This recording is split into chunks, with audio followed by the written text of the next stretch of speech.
I made a promise, Mr. Frodo. A promise. Don't you leave him, Samwise Gamgee.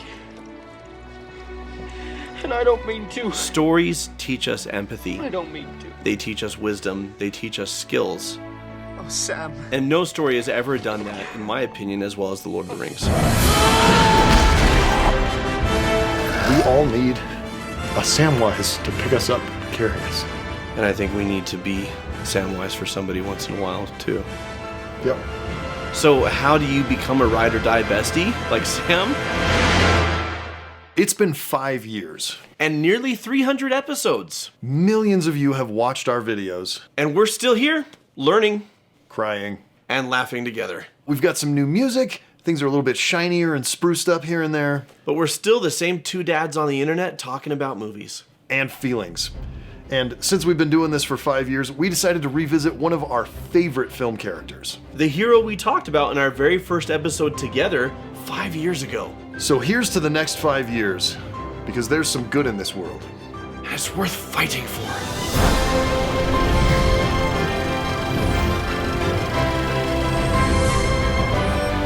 Hello and welcome to Cinema Therapy. I'm Jonathan Decker, licensed therapist who loves movies. This is Alan Seawright, a professional filmmaker who needs therapy. And today we're going to be talking about one of the greatest heroes in all of literature, a hero so great that you named your damn kid after him. That's right, my favorite film character of all time. And his favorite child. Of all time. Samwise the Brave from The Lord of the Rings. We're going to be talking about what makes him so damn great. I'm going to try and do some hero psychology. I'm going to try and find some things to work on.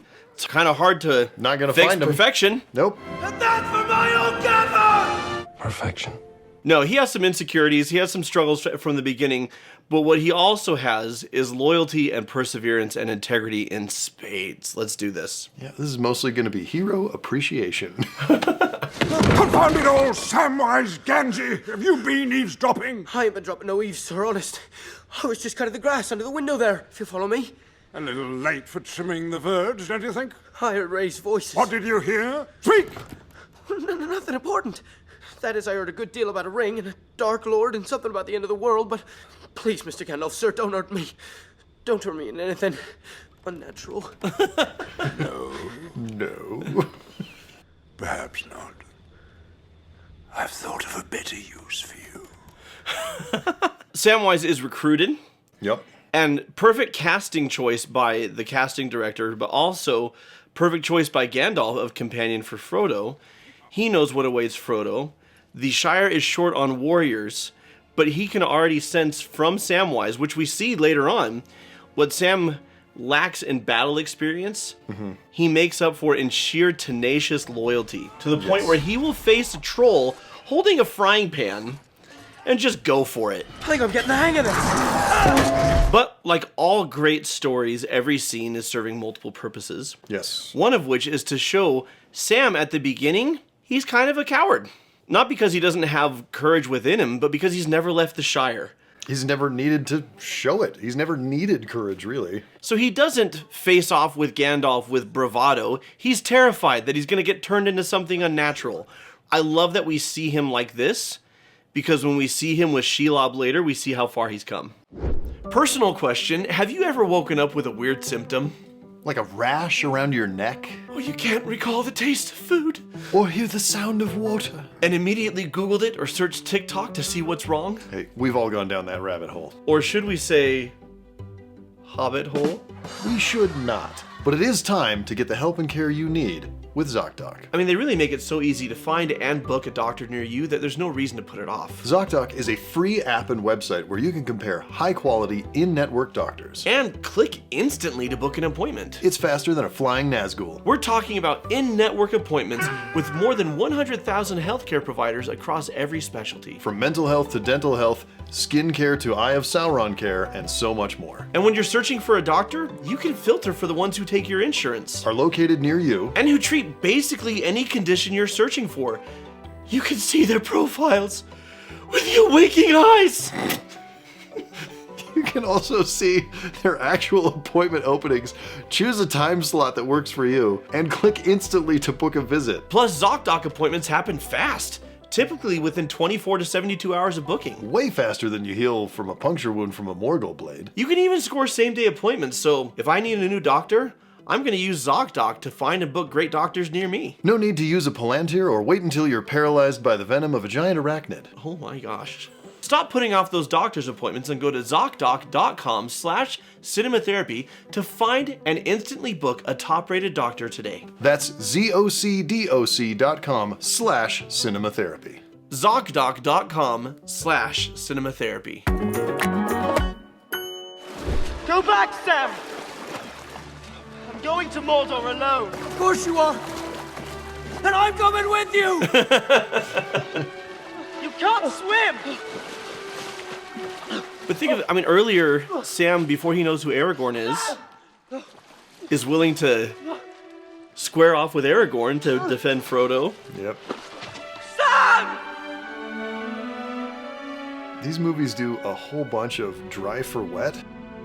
So he's not actually underwater right here. They've like suspended him and they're blowing a bunch of air on him and sort of whipping his cloak behind him. It works, though. And then you comp in the water, and you know what? Works great. Yeah. No issues with it.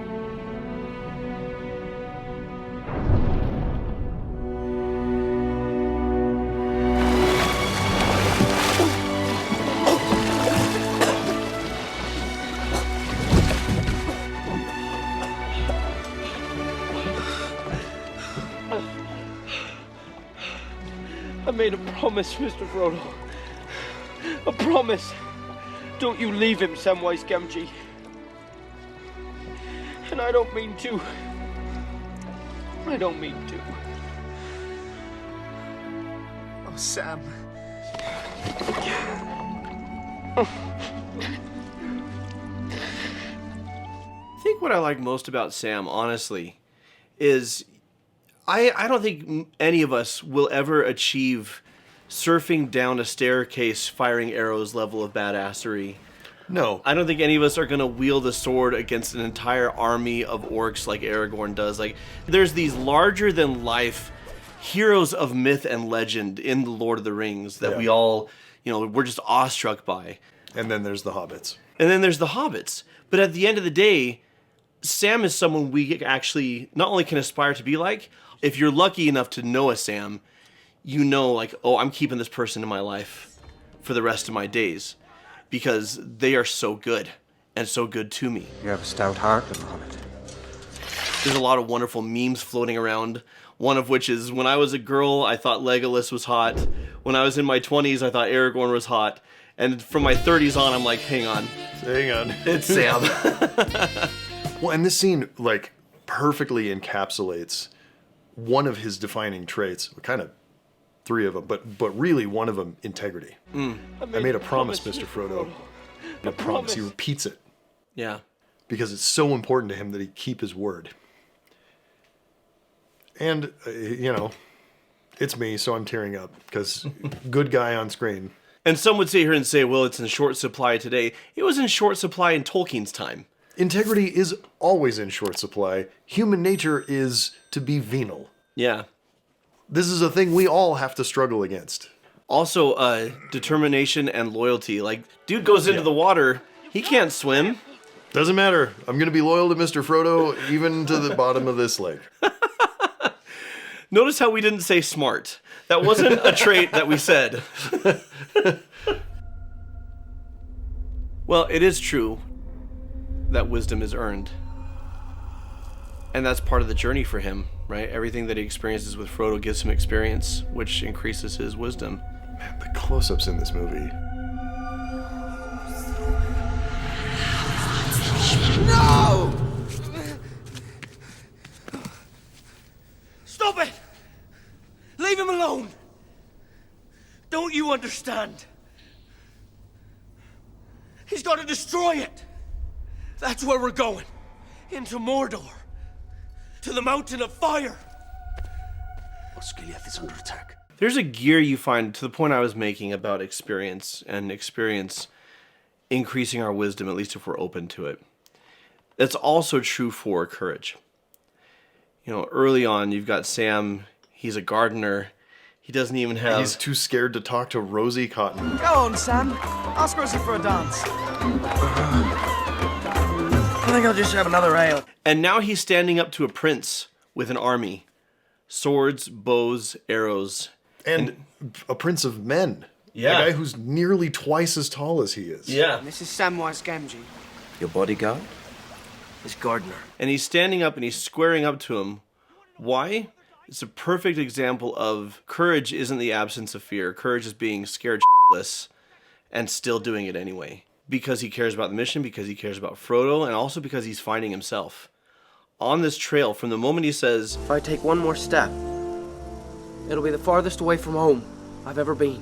from the moment he takes that step, it's a progression out of his comfort zone. Mm-hmm. But out of your comfort zone is where you level up. Yeah. It's where you find yourself. It's like in the great stories, Mr. Frodo. The ones that really mattered. Full of darkness and danger they were. And sometimes you didn't want to know the end. Because how could the end be happy? How could the world go back to the way it was when so much bad had happened?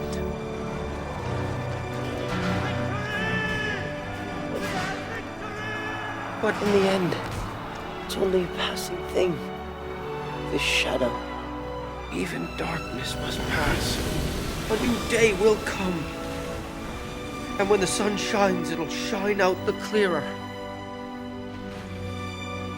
Those were the stories that stayed with you. That meant something. Even if you were too small to understand why.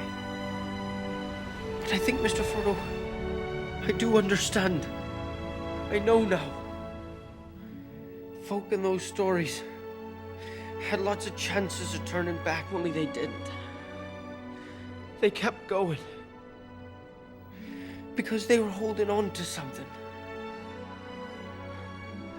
What are we holding on to, Sam?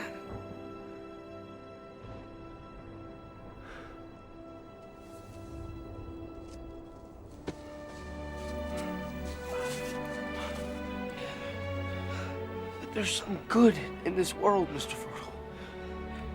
And it's worth fighting for.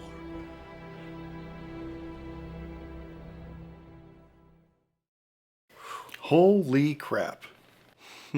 Listen, I love superlatives. I use them way too often on this show. Find me a better speech in a film than that. Something this really speaks to is the power of stories. It's very meta for him to be referring to the most powerful stories. Yeah. And while he's in the middle of one of the most powerful most powerful story. right? Yeah. I wonder if we'll ever be put into songs or tales. What? This is why cinema therapy as a channel, but also as a concept, therapists use movies in therapy for this reason. Stories teach us empathy. They teach us wisdom. They teach us skills. And no story has ever done that, in my opinion, as well as The Lord of the Rings. And another thing is that Sam is finding hope despite overwhelming odds. Oh, yeah. But I see it as he's choosing it. He's not just, oh, everything's going to be all right. It's like, well, I could lose hope, but that's where Frodo is, and he needs me. I have two choices right now. Yeah, so I'm going to choose hope. And what he latches onto, I think, is such a primal and concise and powerful idea. There's some good in this world, and it's worth fighting for. I think that statement applies it'll be as relevant 60 years from now as it is today. Honestly, that is the entire underlying point of this story. It is the entire underlying point of The Good Place, one of our favorite TV shows. Who was this Ted Danson? And why would you pay $10,000 for his skeleton? I have an idea for a sitcom. There is good in this world, and it's worth trying to become it, trying to add to it, right? Or to protect it. Or to protect it. Yeah. There is not, I think, any greater motivation in the world than that. I could help a bit. I could carry it for a while. Carry it for a while. I could carry it. I could carry it. Share the load. Share the load. The load. The load. Get away! I don't want to keep it. I just want to help. See, he wants it for himself. Shut up, you! Go away! Get out of here! No, Sam. It's you. I'm sorry, Sam. But he's a liar. He's poisoned you against me. You can't help me anymore. You don't mean that. Go home. So obviously this is a big change from the books and was one of the controversial changes for, you know, the true faithful. Adaptations have to stand on their own and be their own thing. Well, and frankly, in terms of drama, I think it works flawlessly. Yeah. Well, and it gives them this triumphant comeback and reunion, but man, it breaks my heart when you see Sam's last strand of hope severed. You can actually pinpoint the second when his heart rips in half. And now. Sean Astin plays it so well as you just see everything just fall. And he just collapses in on himself. It's an incredible piece of acting. In my opinion, Sam has one pretty big flaw. Oh. And it doesn't diminish him in the slightest. It just makes him a person. Not perfect, which is good. But his unfailing loyalty to and devotion to Frodo and to the mission and to his promise leads him to be so suspicious of Smeagol that he treats him very poorly. Because Smeagol's been through some trauma. Smeagol's got a dark side and a light side. And for a good long while, it's possible that Smeagol's going to win out over Gollum. Correct. And if Samwise had been able to meet Smeagol with the affection and welcoming that Frodo was doing, Gollum may never have come back. To me, that's not a flaw as much as an acknowledgement that even when we're trying to do good, we can do harm. And then, of course, that cascades into Gollum being awful to Sam. Stupid fat hobbit. And here's where I feel for Frodo. I mean, I feel for all of them, all three of these characters, even though Gollum's nasty. Like, it's still Smeagol corrupted by the ring. I mean, all of them deserve compassion. Yeah. But I really feel for Frodo caught between these two. Yeah, 100%. You know? 100%. And that's something that's never really rectified, which I kind of like. Because not everything in the story needs to wrap up tidily. Not every arc needs to come to a satisfying conclusion.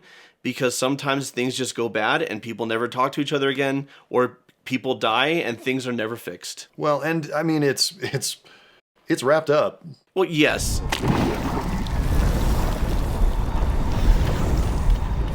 Gollum melts. I'm not. There is a resolution in that sense. Like, sure. Dude, the cheers in my movie theater. It was so crazy. Let him go, you filth. He will not touch him again. Come on and finish it. And just, you know, the sheer fact that in this fantasy epic with religious undertones and all kinds of fun stuff, I trimmed this up, by the way. This fight scene goes on for a long time. But we're gonna kind of open this big action sequence with a classic gunslinger shot. Peter Jackson did every single thing you can do in a movie in these movies and made it all work. Yeah. It is wild to me. Well, but the gunslinger shot that you referenced there is exactly what made my theater erupt in applause. Oh, absolutely. Like, it worked. It was the perfect choice. It worked like gangbusters. Especially because you don't see Sam, you see a sword with a hand in it, and you know who it is. And what you don't know is that's actually Peter Jackson's hand. Shut up, really? It is. No, that really is his hand. They were trying to film it on a stage, and they kept getting it wrong, and so he just, like, ran across from the other stage, put the jacket on, and went, "Whoop, that's the shot," and then ran back and kept doing the thing he was doing. Oh, man. Now we get this. I mean, it is a beautifully emotional moment. I'm just looking at the green, gross stuff on his hands. Spider blood? Something, I don't know. Wake up. Don't leave me here alone. Don't go where I can't follow.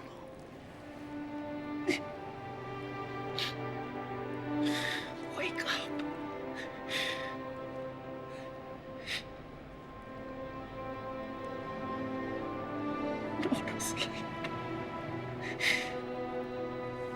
Dad. So, here's why it's so beautiful and powerful to me. I know there's fans who ship Frodo and Sam and, you know, see a queer subtext there. And Sam, bless you, you're awake. Get off him. What else? It's your Sam. Glad to be with you, Samwise GAMGEE. Finest rockets ever seen. Nile is a river in Egypt. Your husband is dead. Frodo. Tolkien was a Catholic in the 40s. There wasn't. I'm sorry. I'm not saying there can't be now and that you can't see it that way and that it can't be beautiful. Sure. Absolutely. But what is powerful to me here is we have two, you know, at least Sam we know is straight. We don't have any clue about Frodo, but Sam is a straight man. Oh, Sam. Right? Rosie. That's all he cares about romantically. Oh, Sam. Frodo! And so to see this level of tenderness, to see this level of open affection, and it's not romantic and it's not sexual, it's just love, is beautiful and powerful and opens up. And opens up, frankly, for all of us, the simple fact that there's many different forms of love and we need it. I think one thing that is missing in a lot of particularly American culture, but in a lot of modern global culture, is this level of tenderness and affection and love. Yeah. And saying, like, I love the fact that we are good enough friends that we can say, I love you to each other. Samwise cares about Frodo, and he has an obligation to Frodo, and he made a promise, and he is loyal, and he loves his friend.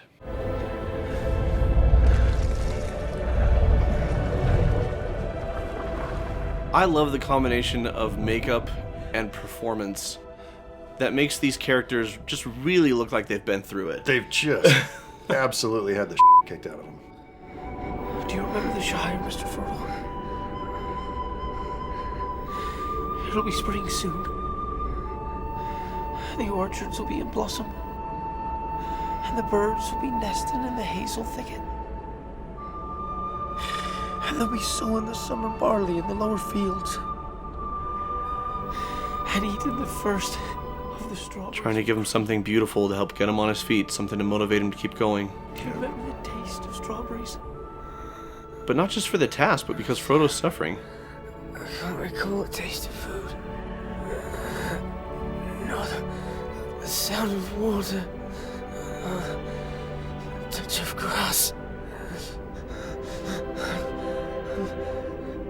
Naked in the dark. There's nothing. No veil between me and the wheel of fire. I can see him with my waking eyes. Then let us be rid of it. Once and for all. Come on, Mr. Frodo. I can't carry it for you. But I can carry you. Come on! Speaking of applause moments in the theater. Yeah. Man, I just got the full body chills. Every time.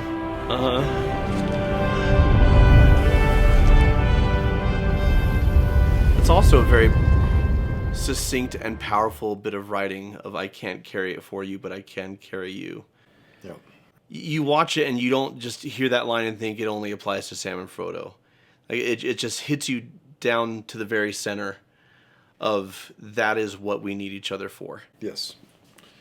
And Tolkien famously wrote a letter once where he said, I do not care for allegory, but I like applicability.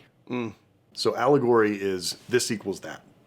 The ring is drug addiction, or the ring is this. No. That's not what he wrote. He expressly wrote it not to be that. He wrote it to be applicable.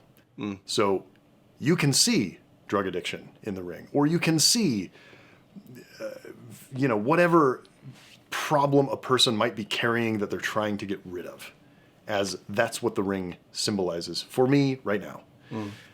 And we all need at some point in our lives,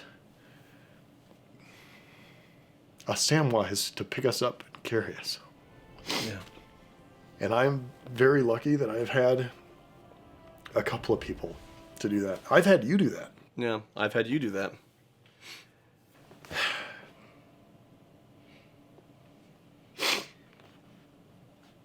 And I think we need to be Samwise for somebody once in a while, too. You Yep. know? Freaking Lord of the Rings is so perfect. I'm not you, so it doesn't make me angry. Perfect things don't make me angry. I need therapy, guys. But I will hats off to everyone involved in making these films, because they're going to last forever. As long as people are watching films, they're going to watch these films. And the reason, even as visual effects improve, different things, like we make advancements, some things age, it doesn't matter, because it's this that speaks to us. And it's this that we need. My plea is, let's all find a way to be a Samwise. And my question is, how? I mean, I could list traits and I could list virtues, loyalty, integrity, bravery, but I think it always comes down to choice. Sam, sure, he's tasked with going with Frodo, but he's the one who makes the promise. Yeah. He's the one who chooses to fulfill the promise. And he chooses over and over to risk life and limb. Yeah. So how do you become a ride or die bestie like Sam? Every day you choose to do that. And when it's hard and it would be easier to stop, you decide, well, who do I want to be? I want to be someone who keeps his promises, and I want to be somebody who's always dependable and reliable. So until next time. What's taters? What's taters, precious? Potatoes. Boil them, mash them, stick them in a stew. And watch movies. Shout out and thank you to our patrons who get extended director's cuts without commercials. This one's long. This one's long. They get exclusive episodes and bonus content that we create only for Patreon. Folks like Nicole Callahan, Zelphus, Brandon Mason, Lucy Bailey, and Ryan Mize, like Smize, but no S. Thank you, patrons. We would follow you to the ends of the earth if you asked us to, so don't ask us to. We don't have time, but we do it. But we don't have time. And we're cozy in our hobbit holes. But we would do it. But we wouldn't.